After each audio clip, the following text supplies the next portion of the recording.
রাফিন, আমাদের ঘরে অভাব আছে, অনেক কষ্ট আছে, কিন্তু আমি চাই না এভাবে তোমার স্বপ্ন কেড়ে নিক। তুমি মন দিয়ে নিট এক্সামের প্রস্তুতি নাও। আমি যত কষ্টই করি না কেন, তোমার পড়াশোনা বন্ধ হতে দেবই না। মনে রেখো, মানুষের ভাগ্য টাকা দিয়ে নয়, পরিশ্রম আর শিক্ষার মাধ্যমে বদলে যায়। আমি বিশ্বাস করি একদিন তুমি একজন ভালো ডাক্তার হবে। তাই কোনো অজুহাত নয়, কোনো ভয় নয়, শুধু মন দিয়ে পড়ো, নিজের স্বপ্নের জন্য লড়ো। আমার আশীর্বাদ সবসময় তোমার সঙ্গে আছে। যাও, এবার নিট এক্সামটা দিয়ে আসো, যেহেতু তুমি এই মুহূর্তে ভারতে অবস্থান করছো। তো গাইজ, আমরা অনেক গরিব, তো আজকে আমার নিট এক্সাম, তাই নিট এক্সাম দিতে যাচ্ছি। দেখতেই পাচ্ছেন কেমন বাড়িতে আমি থাকি। তো নিট এক্সাম দিতে যাচ্ছি, আপনারা লাইক শেয়ার সাবস্ক্রাইব করুন। নিট এক্সাম দিতে যাওয়ার সময় রাস্তার মধ্যে কি জানি পড়া পেলাম।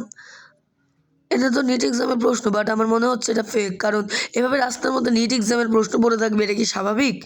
আপনাদের কি মনে হয়? আপনারা জানাবেন। আমার তো মনে হচ্ছে এটা ফেক।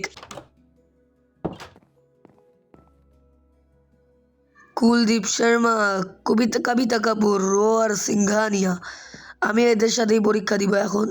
তো পরীক্ষা স্টার্ট হয়ে গেছে। তো কবিতা কাপুর জি কেসে হ্যাঁ আপ, ও বাদ দাও।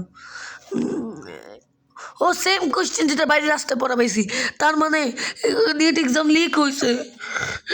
কিন্তু আমি তো প্রথম দুটো অ্যান্সারে 100% পারি, লাস্টের 3 নম্বর অ্যান্সার অনেক বড় করে লিখতে হবে। তো এটা আমি ফুল মার্কস নাও পেতে পারি। তো পরীক্ষাটা দিই আপাতত। আমার পরীক্ষা শেষ গাইস, এখন আমি বাসায় চলে যাচ্ছি।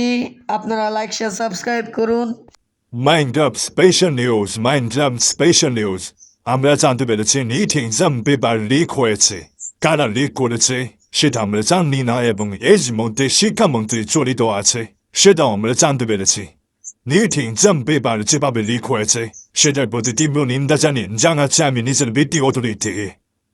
আপনারা মতামত দিবেন কমেন্ট সেকশনে যে নিট এক্সাম পেপার লিক হওয়া নিয়ে আপনাদের কার কি মতামত। তো জয় ভারত, ভারত মাতা কি জয়। আজকের জন্য এতটুকু।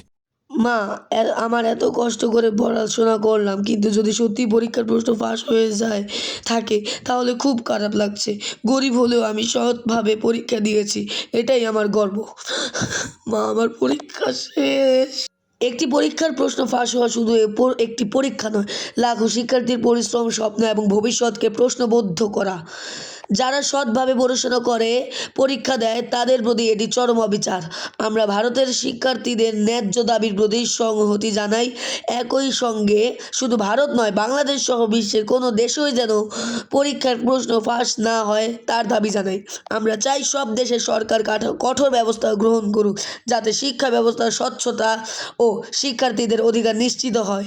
Justice for students in India.